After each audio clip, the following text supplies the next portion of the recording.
Top quality और consistent performance के लिए सिर्फ सिल्वर पंप्स। टॉप क्वालिटी और कंसिस्टेंट परफॉर्मेंस के लिए सिर्फ सिल्वर पंप्स, नाम याद रखना। जळगावमध्ये जत्रेमध्ये केंद्रीय मंत्री रक्षा खडसे यांच्या मुलीची छेडछाड काढण्यात आली होती।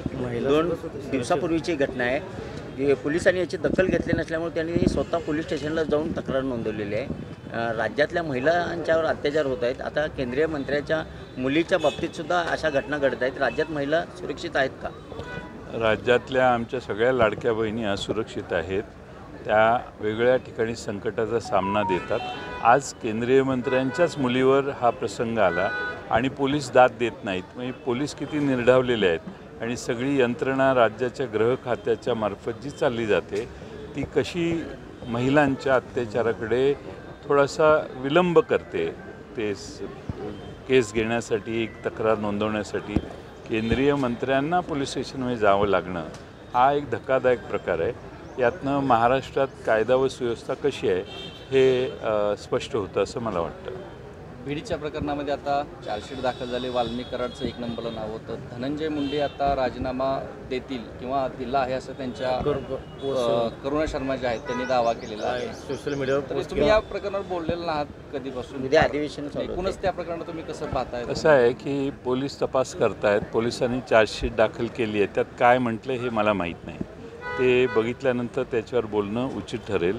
चार्जशीट आज मी पेपरला वाचलं, त्याच्यात कोणाची प्रमुख नावं आहेत वगैरे ते आहे, परंतु तरी देखील तपशील बघितला पाहिजे आणि त्याच्यावर पोलिसांनी योग्य कारवाई केली पाहिजे।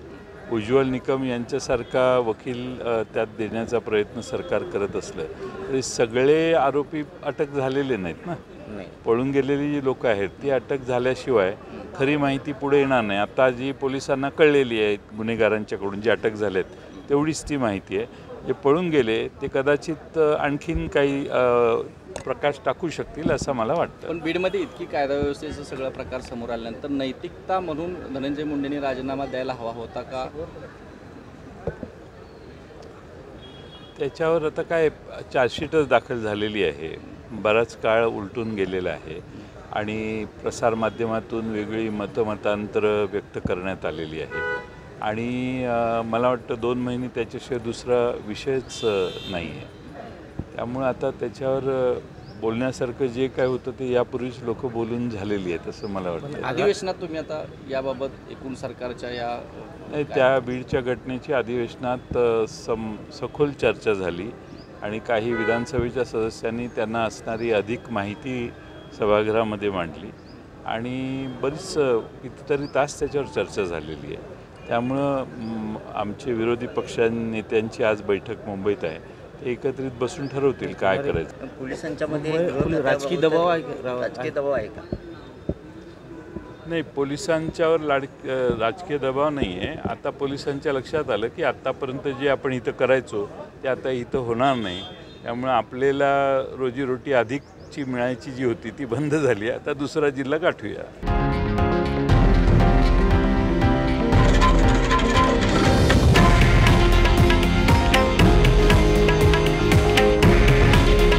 हे आहे देशातील नंबर 1 न्यूज नेटवर्क आणि आपण पाहत आहात TV9 मराठी। काळजी तुमची, हित महाराष्ट्राचं।